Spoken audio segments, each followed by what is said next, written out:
ឪពុកម្ហាសេដ្ឋីម្នាក់កំពុងតែនិយាយជាមួយកូនប្រុសរបស់គាត់ឪពុកនិយាយថាផ្នែកខាងលើនៃរាងកាយរបស់ស្ត្រីគឺជាការលបួងផ្នែកខាងក្រោមនៃរាងកាយរបស់ស្ត្រីគឺជាអន្ទាក់ចំពោះបុរសវិញផ្នែកខាងលើគឺជាវិន័យផ្នែកខាងក្រោមបង្ហាញពីធម្មជាតិពិតរបស់គាត់កូនប្រុសស្ដាប់ហើយមានការងឿឆ្ងល់ក៏សួរថាប៉ាប្រពន្ធរបស់ខ្ញុំមានសមត្ថភាពហេតុអ្វីបានជាប៉ាមិនឡើងតំណែងឲ្យនាងក្នុងក្រុមហ៊ុនរបស់យើងមហាសេដ្ឋីបានស្ដាប់ឮហើយតបវិញថាព្រោះប៉ាបានគិតដល់ចំណុចខ្លះមុនកូនប៉ាខ្លាចថាកូនមានអារម្មណ៍ថាត្រូវបានប្រពន្ធរបស់ខ្លួនលេចធ្លោជាងកូនមានកម្ពស់ទាបបន្តិចហើយកូនមានរាងធាត់បន្តិចតើកូនគិតថាហេតុអ្វីបានជានាងរៀបការជាមួយកូននោះហើយជាអ្វីដែលប៉ាបារម្ភដូចនេះវាល្អជាងដែលនាងនៅកម្រិតមធ្យមនៅកន្លែងធ្វើការមានតែបែបនេះទេទើបកូនអាចមានអាពាហ៍ពិពាហ៍ស្ថិតស្ថេរនិងជីវិតសុខសាន្ត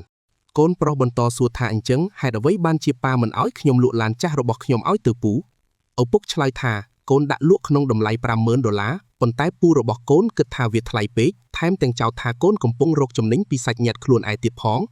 ដូច្នេះសូមធ្វើបែបនេះកូនអាចលក់ឡានទៅឲ្យអ្នកផ្សេងក្នុងតម្លៃ$60,000បន្ទាប់មកយក$10,000ធ្វើជាអំណោយជូនគាត់នឹងមានអារម្មណ៍ដឹងគុណ